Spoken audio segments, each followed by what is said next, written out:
Maybe? I think not. I'm Jesse Berger. Welcome, welcome. Thank you all for being here and joining us to celebrate George Mayer. In the spring, I'll tell you a little story about how I know George. Todd was just asking me. In the spring of 2003, a garrulous gentleman of a certain age introduced himself to me in the basement of the Old Culture Project at Bleecker and Lafayette.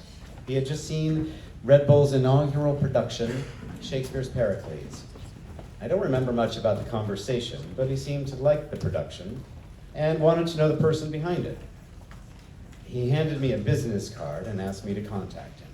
If I remember right, the card simply said, George W.M. Mayer, Jr., Arts in Education. It may have included his address, as I think that's how I discovered we were neighbors, and we met for a coffee at the Silver Moon on 105th and Broadway, and there began a friendship of nearly 20 years. I think it's fitting that George and I met during our production of Pericles, which was a play at the time that was to me all about how storytelling helps someone find their way in the world. And over the next 20 years, every time I was straying from my way in the world, George was there, excuse me, there it goes, it's a memorial. George was there to remind me of where my true north was, and remind me he often did, without subtlety, thankfully. George was a great friend. He was also a mentor, provocateur, diner companion, scold, teacher, cheerleader, chief strategist, den mother, and so much more. We called him academic coordinator for Red Bull Theater's reading series, but what he really did was so much more than that. He made sure that we had education inextricably linked to all our productions and readings. He ensured that we always had the best scholars and program notes for our work, and he introduced a dazzling array of intellectual heavyweights and experts, particularly in the area of early modern drama. George, seemingly overnight, became an indefatigable supporter of everything we did at Red Bull, introducing everyone he could think of to our work, cajoling them to attend, donate, spread the word, participate, whatever he could convince them to do. He seemed to know everyone and was interested in everyone. He did more to create our community than anyone I can think of. George loved actors, and he loved sharing theater with students. He was always showing up at our first rehearsals with food and ingratiating himself with the acting companies for our productions. He wasn't always invited, he would just show up. He was always bringing young people with him to see our work, and George was never shy, as all of you know, with his opinions. He often called me up at midnight to either ask me what I was doing about a problem at Red Bull, tell me what I should be doing about a problem at Red Bull, or castigate me for creating a problem at Red Bull. I didn't always agree with him, and sometimes we hung up angry. But he was always putting his finger on something he knew I had to pay attention to, whether I wanted to or not.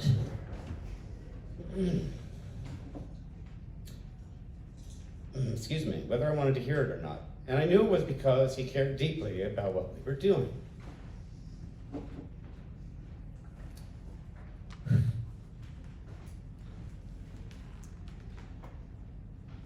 I say we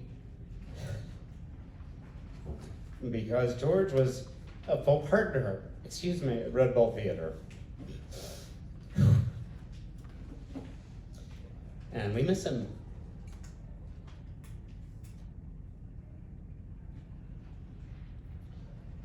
We created an award in his name in 2008. We gave it to him. It was called the George Mayer Matador Award for Distinguished Service.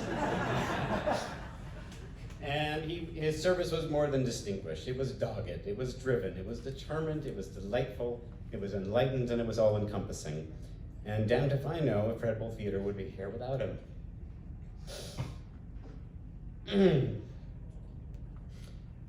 I know he did the same for many others, but I truly have no idea how he did it all. His picture's here, so it's hard for me not to tear up thinking about it. And look how handsome he was as a young man. I never knew him as a young man. The last time George and I spoke, about a week before he passed, I told him I missed those late night phone calls, and he should get up and call me to argue it. Well, he said he would. I still miss those calls. Thank you, George.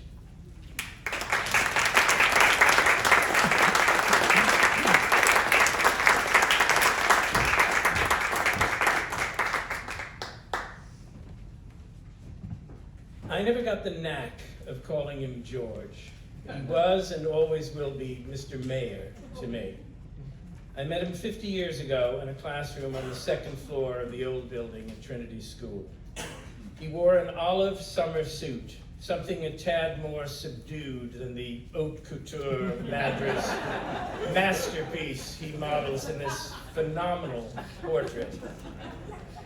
But even then, he was in full possession of the outrageous gravity on display here.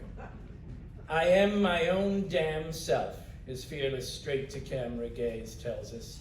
You have not seen the like. You may not get me, but you certainly won't forget me. Along with his impeccable fashion sense came that incomparable voice, part growl, part rasp. It had been sanded down by cigarette smoke into an aggressive baritone, perfect for his benevolent third-degree interrogations. Had you read this? Had you seen that? What did you think?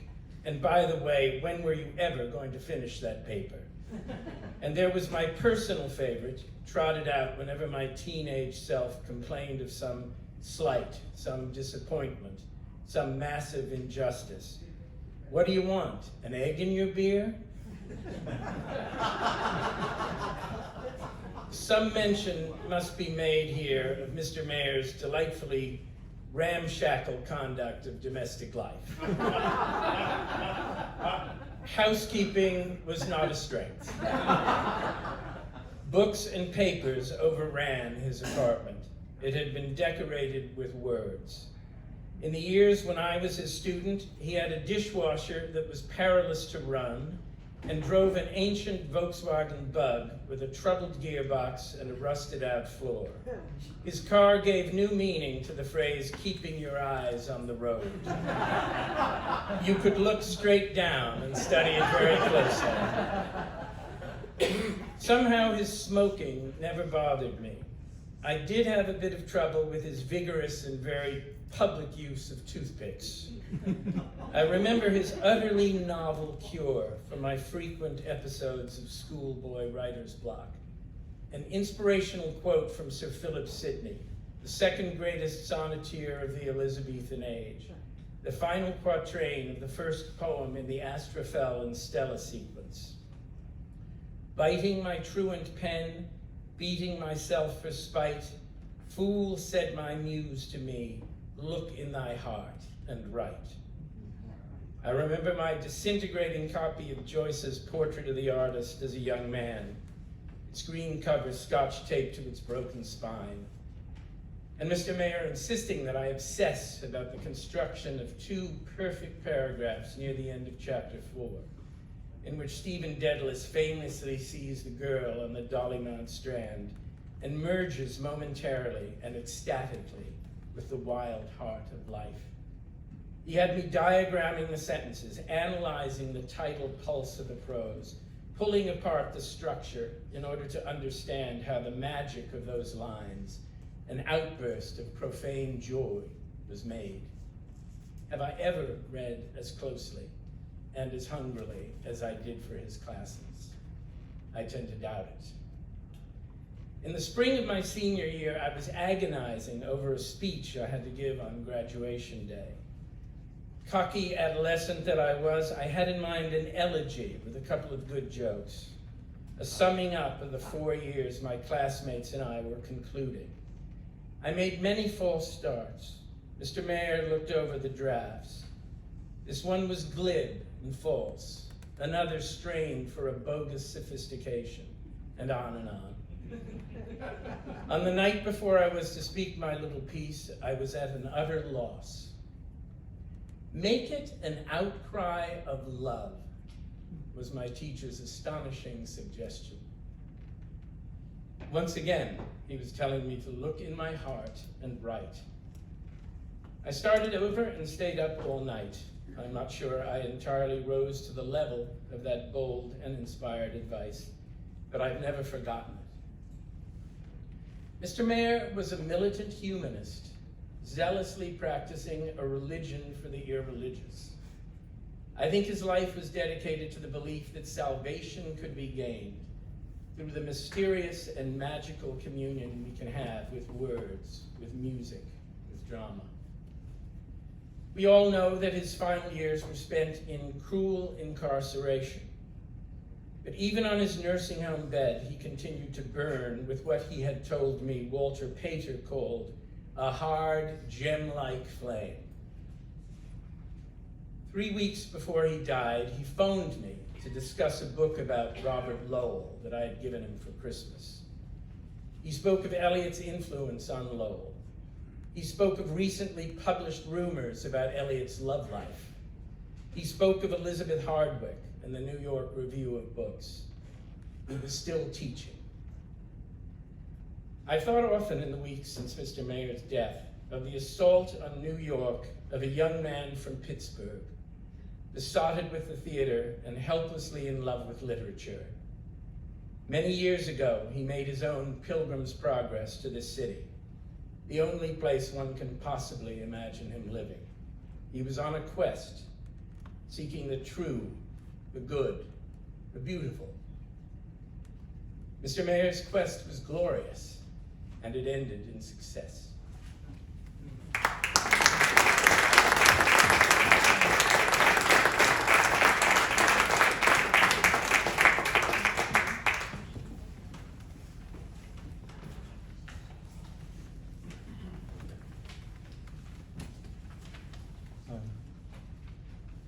Jesse and Doug, that was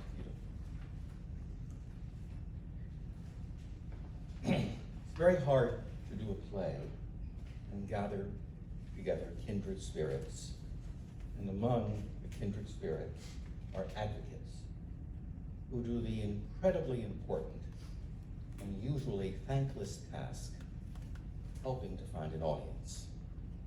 The advocate is not someone who simply says, "This show is good," which is a consumer rating.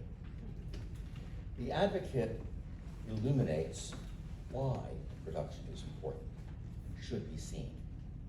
And advocates are rare, and they're profoundly special because whom they are speaking to, or writing to, or calling to, knows in an instant if this advocate loves the production and knows what they're talking about. Before there was internet or social media, George was his own broadcast news. He was champion of advocates, and he was an angel because George also knew that an appreciative audience member would not just applaud, but would join the George Mayer Club, and they would open their checkbook to support what George believed. He showed up at Theater for New Audience one day about 30 years ago, and he asked to meet with me. He was idiosyncratic and he was persistent because he didn't want to, and nor would he leave. He kept perspiring and running out of breath and talking in this distinctly raspy voice and taking notes and asking for our mailing lists and telling side stories about an artist in our show. With his snow white hair, wearing a bow tie, he seemed to me a little insane, a little needy, a little like a character out of a school play who will stop at nothing to sell enough cookies to buy the fabric to sew the costumes that someone else designed because he knew, and he told you this again and again, he knew that that fabric on that actor in that play would be dazzling. And George was judgmental, but he had already made his judgment before he saw you. And George was there to say he was absolutely all in, and had broadcast and would broadcast why a show was important, and to get as many people to donate and join him in championing quality and the importance of young people from whatever economic background having the arts in their education. He was indefatigable and at times maddening. Again and again, he came to our offices with reviews and sheaves of paper with names of people who had to be invited to a production, and he would help us and he would write himself, but so-and-so had to be invited.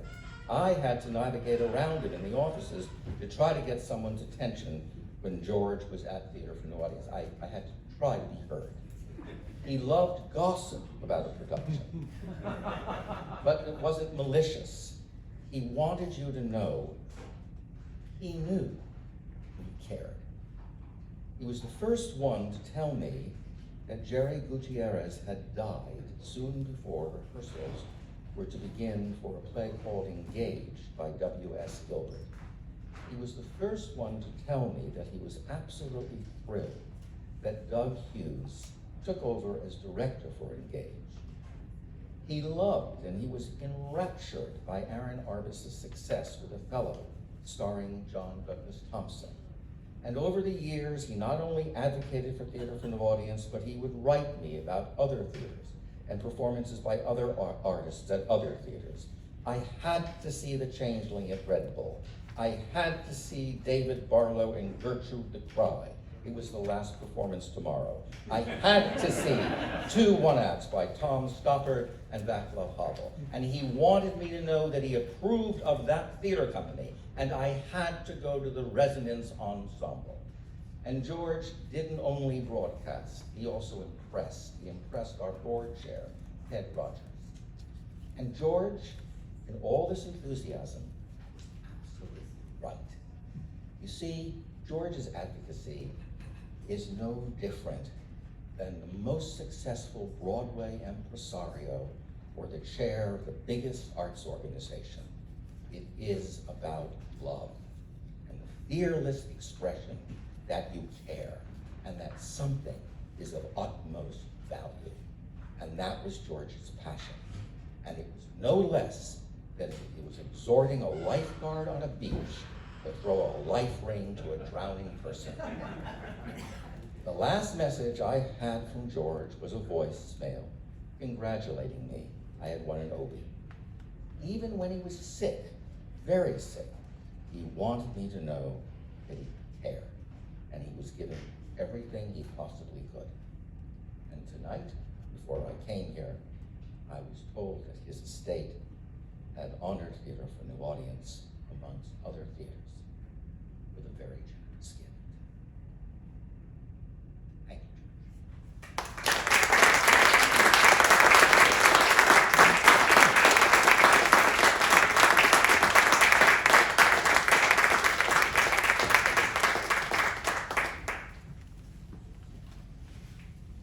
I'm Jonathan Bank. I'm the artistic director of the Mint Theater. I don't know if you know me or the Mint or not. George found us in 1998, and it's, as it happens, this past fall, I wrote my annual appeal letter, featured the visit of George and Peter.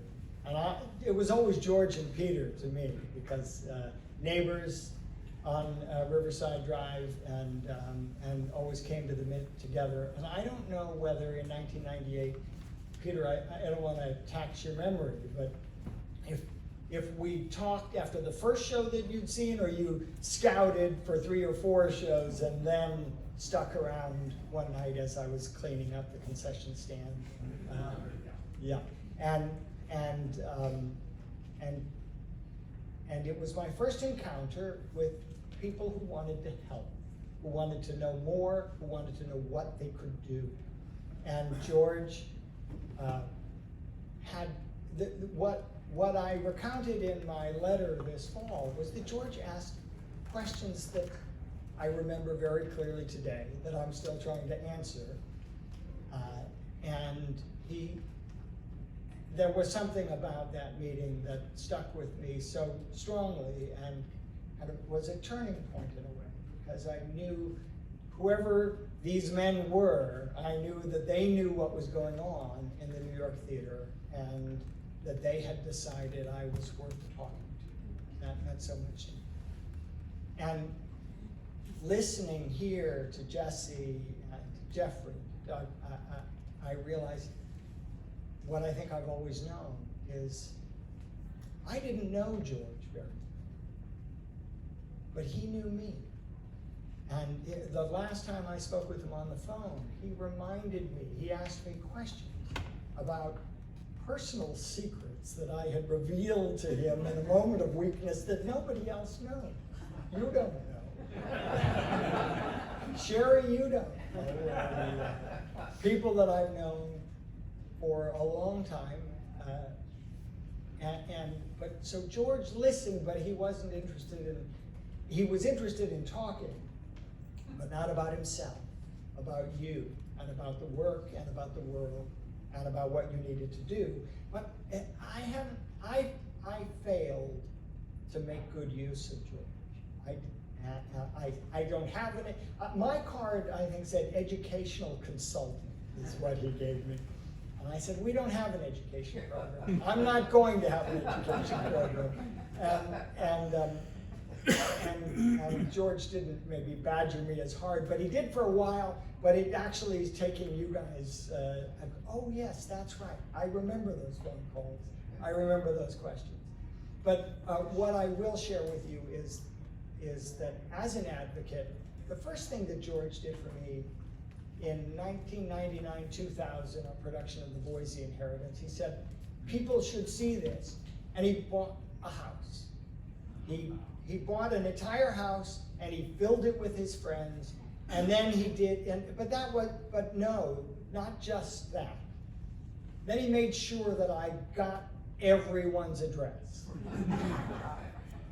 And he made sure that I followed up with them on the next show. But that was the first, it was such an impressive, wonderful thing that George did, that nobody else has ever done. But George did that 20 years ago. And thank you for including me tonight.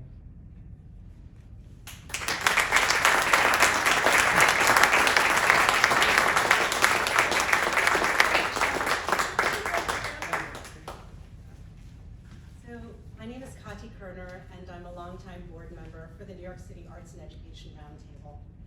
For those of you who don't know, the Roundtable is a member-driven service organization for teaching artists and administrators working with New York City schools and communities.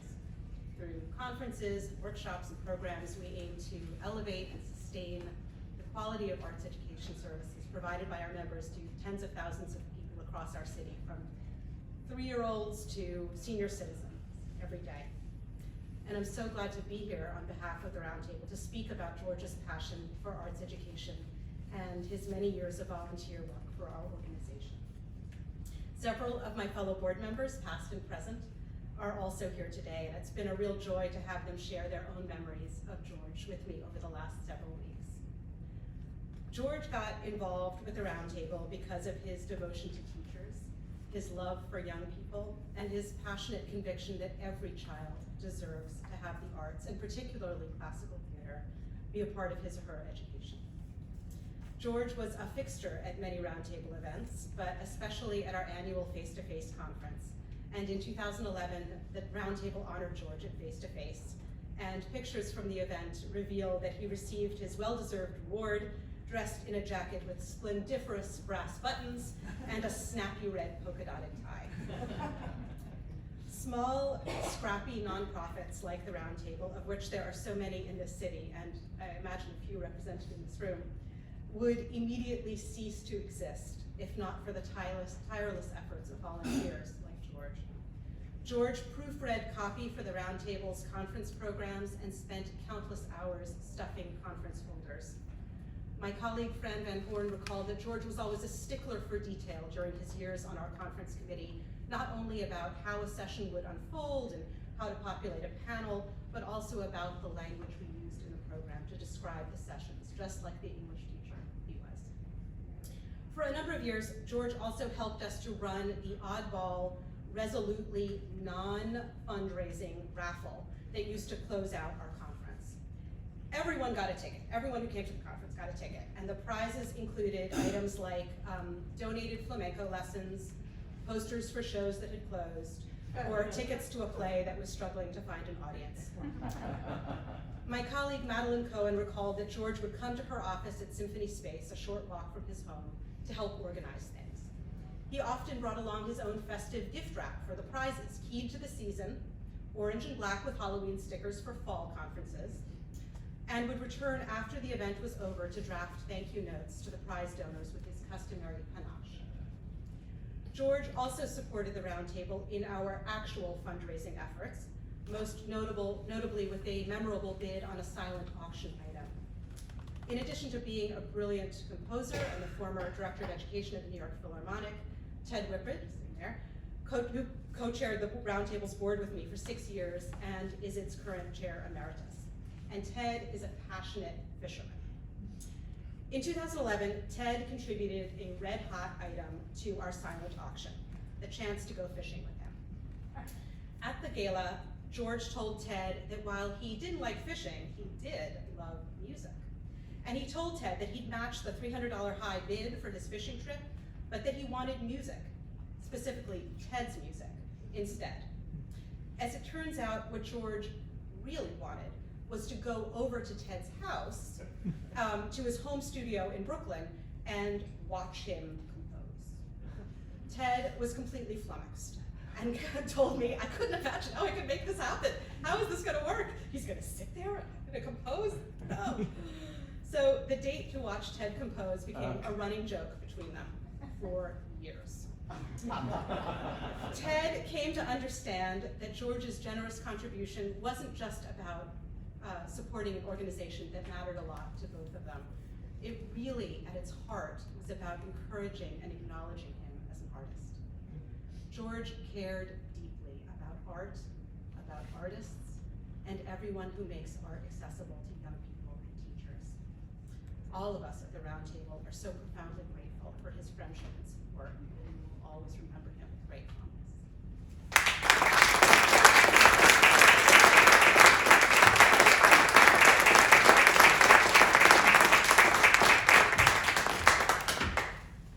I'm Jonathan Reeder, and I knew George back at Rye Country Day, and yet our friendship went over 6 decades. And as Andrew Marvel said in a different context, there's not world enough and time enough to do justice to all the facets of Mr. Mayor, and there have been some lovely tributes. In preparing for tonight, I read Houseman rather than Milton, no irreverence is intended. I merely wanted to avoid the riptides of maudlin reflection. I met Mr. Mayor as an 8th grader in the fall of 1957 at Rye Country Day School. I spent 2 glorious years studying literature, drama, and poetry. George was a master teacher. There aren't enough superlatives to do justice to his pedagogical repertoire. The encounter proved transformative and enduring.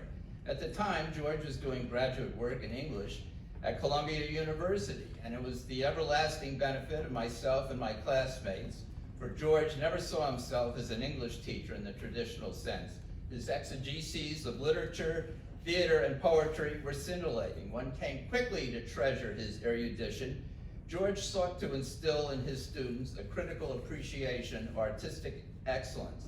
In one memorable 2-week stretch, he discussed Greek tragedy, Picasso's Guernica, and Shakespeare's King Henry IV, Part 1. In teaching writing, George was a superb technician. Those sentence diagramming exercises that we all dreaded subsequently proved invaluable. He was a merciless grammarian. He did not suffer transgression lightly. He had his rules. His famous medieval dictum, still reverberates in the inner recesses of my psyche.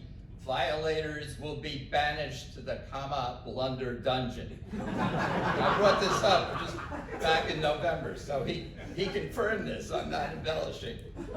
However, such confinement had the desired remedial effect, for prior to becoming an academic, I held a number of professional writing jobs under the vigilant gaze of stern taskmasters, and hence I appreciated the fact that George helped me acquire a useful asset, the ability to deliver finished copy on the first draft. Because as we scriveners know, the deadline promised is never the deadline demanded. Over a lifetime, George shared his love of theater with me. We saw many great performances. Zoe Wanamaker's portrayal of Electra, John Douglas Thompson's Othello, Bartlett Sher's Oslo come to mind. In conclusion, George was a great teacher, an incomparable mentor, a close friend for more than 6 decades. What a privilege. Mr. Mayor, you will live on in my heart and mine forever.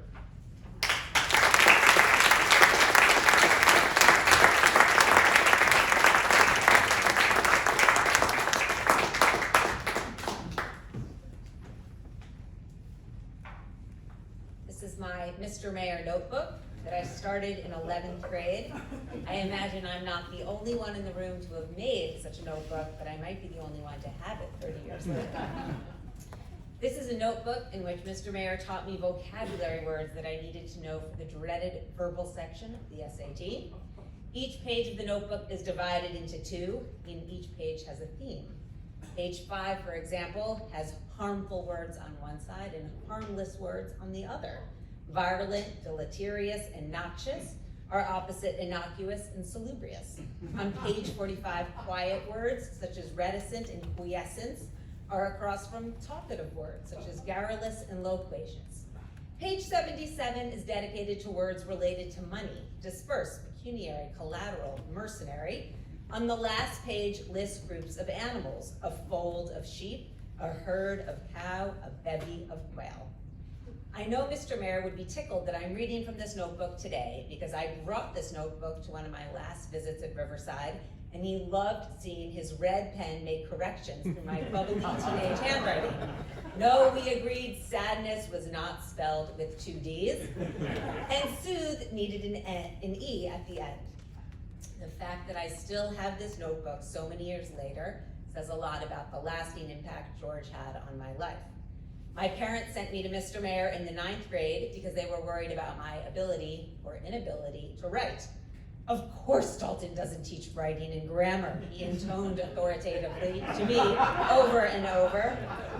I can remember taking the elevator to the 4th floor and the powerful stink of cigarette smoke that led me to apartment 4E. George delightfully smoked right into my face as I nervously held one of his yellow notepads, waiting for him to tell me how should I organize my Othello paper, my Odyssey paper, my Canterbury Tales paper. In my 14 innocent years on the planet, I had never seen anything like Mr. Mayor's apartment. I had never seen anything like the mess on his desk, and I was perpetually scared he was gonna die of a heart attack during one of our sessions. But I adjusted to the chain smoking, and I adjusted to the endless mugs of black coffee, and as we got to know each other, the fantastic Mr. Mayor eye rolls. If I could get Mr. Mayor to roll his eyes at me, I knew I had scored a major victory. My sessions with Mr. Mayor were downright hilarious. I never knew what stunt he was going to pull next. My practice tests were hidden in the dishwasher or in the oven, and I would drive him crazy by snooping through his desk and finding letters to parents that I was definitely not meant to read. Like so many in this room, Mr. Mayor was far more than my English tutor. He was deeply interested in my life, in what mattered to me, in my potential, in the ways I might make the world a better place, and he especially loved any drama. Like a good teenager, my life was filled with drama. I had absentee parents, parties, boyfriends. He loved it all. He delighted in my early marriage and children. He delighted in my achievements at work. He accepted my failures lovingly. They too were part of the drama and fun of life. It was hard for all of us seeing Mr. Mayor at Riverside. He longed to be surrounded by his messy desk and books and newspaper clippings at 285, but he never, ever lost his irreverence or sweet yet biting sense of humor. At his 90th birthday, a bunch of us were waiting for him at 285 when David Johnson brought him to his apartment, dressed dapperly on a beautiful spring day like today. His doormen were thrilled to see him and didn't hesitate to lift him up from the steps from the sidewalk to the elevator. As he was being hauled up the steps, Mr. Mayor looked at his doorman as he was sweating bullets from the job at hand and mischievously said, "You really gained some weight. You're downright fat." Like so much of the time I spent with Mr. Mayor, it was hard not to burst out laughing. Even in his final months, Mr. Mayor never lost interest in the arts and literature. He loved to update me on the goings-on of Red Bull Theater and Theater for a New Audience. He wanted to discuss Russell Baker's memoir, Growing Up, and Michelle Obama's autobiography. When Peter Broadhead and I took Mr. Mayor to Barney Greengrass over the summer, he delighted in an ice-cold glass of borscht. He was thrilled when I got in the habit of bringing him goodies from Levain, fresh cookies and muffins and bread with butter and jam. When I didn't have time to stop at Levain and brought him food from somewhere less fresh and fabulous, he not so subtly let me know. "Is this from that great bakery?" he would ask, knowing full well it wasn't. Mr. Mayor never hesitated in spelling out the truth, even when it wasn't pretty, but he also never took life too seriously. He saw the best in everyone, and in his presence, we all felt better about ourselves and our capacity for growth and to positively impact the world around us. In the poem, Because I Could Not Stop for Death, Emily Dickinson outlines a kind of immortality. Because I could not stop for death, he kindly stopped for me. The carriage held but just ourselves in immortality. This is how I like to think of Mr. Mayor, living on forever in our hearts and in the minds of thousands of the lives that he touched. I know he will live on in all of our hearts, and he certainly will live on in mine until the day I die. Thank you.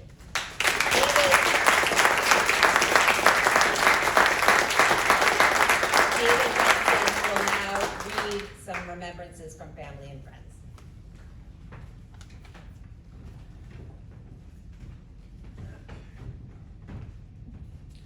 I also am a former student and occasionally fire marshal at Park 40. I can't believe, I find it hard to believe that he's not with us. I was worried just to know him. And obviously, in many ways, he will. And I still think he's here with us. I go through the paper and I say, "Oh, I bet George is reading this." And I think, well, he probably is, because they probably have better paper delivery in heaven than they do at the Riverside.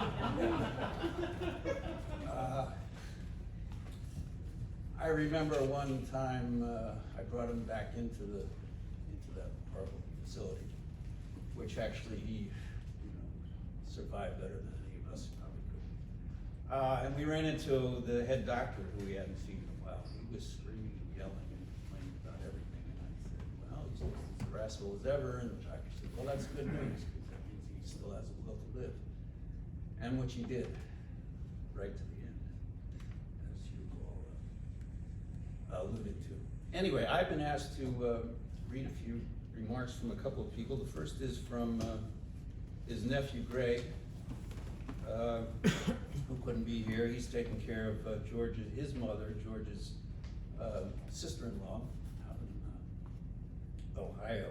But just to let you know that everyone in his family called him Skip. I have no idea why. If anybody knows, please clue me in on it. Anyway, the Mayer family would like very much to extend our most sincere gratitude to all of George's friends and colleagues, and especially to those that cared for him and kept him out of harm's way in the past few years. I believe George's greatest gift was surely recognized by many on a personal level. I suspect I am not the only knucklehead that was goaded, pushed, driven, and perhaps badgered into a fine liberal arts college instead of the trade school I have my sights on. Without this intervention and persistence, I doubt I'd be the happy man I am. Thank you, Skip. My family will all miss our Skip, but the memories are many and cherished. We are sorry none of us can attend the memorial, but I know for sure he'd have us raise a glass and give a cheer, perhaps to, quote, all days of glory, joy, and happiness. Again, a heartfelt thanks to everyone here. Sincerely, Greg Mayer, Skip's favorite nephew. The next thing I'd like to read is from a former student, David Chandler, also known as David Seesdorf. He's in Utah taking care of his elderly mother-in-law. He recently, well, I don't know, when it was 6 months ago or something, had his 50th high school reunion at Trinity and surprised George with 5 or 6 of his classmates. And George was tickled pink to see these giant men walk into his room and share memories. Anyway, he writes, he was my English teacher, homeroom teacher, advisor to the school literary magazine, of which I had no business whatsoever being the editor. He was my daughter's coach her senior year. He was the man who surprised the hell out of me by showing up at the stage doors of all those seedy and unpromising venues I worked at in New York. He was, as I teased him yet repeatedly, the hardest working man in show business. He was at last a friend. I attended Trinity School, class of '68. We were a rambunctious crew of radical zeal, animal spirits, and an exalted sense of our place in the world. George did what he could with us. He wasn't much of a disciplinarian. He was too kind and gentle a man. So there were times when bedlam reigned. Things got thrown, rude noises made, a chair got dropped out of a window, or maybe it was a student. It was all so long ago. It was clear, however, to those of us who, in spite of themselves, paid attention, that Mr. Mayer knew his stuff, and the stuff he knew was worth knowing. Years passed, and George began to turn up at the stage door. Oh my, he'd say. We had no idea. No, we didn't. Who this we was, I never asked. It made me smile, and that was enough. He always had something sensible to say. He was an enthusiast, discriminating and wonderfully knowledgeable, and oh, what a worker bee. Desperate to have those kids fill the seats, desperate to provide their teachers with all the educational tinder they could use to light a fire in their hearts and minds and bellies. Make them burn with desire for this foolish, bewildering adventure we call theater. This madness he loved so fiercely. One last thing, my daughter, high school senior year. She had Joseph's amazing Technicolor hair, metal piercings sticking out of eyebrows, nose, and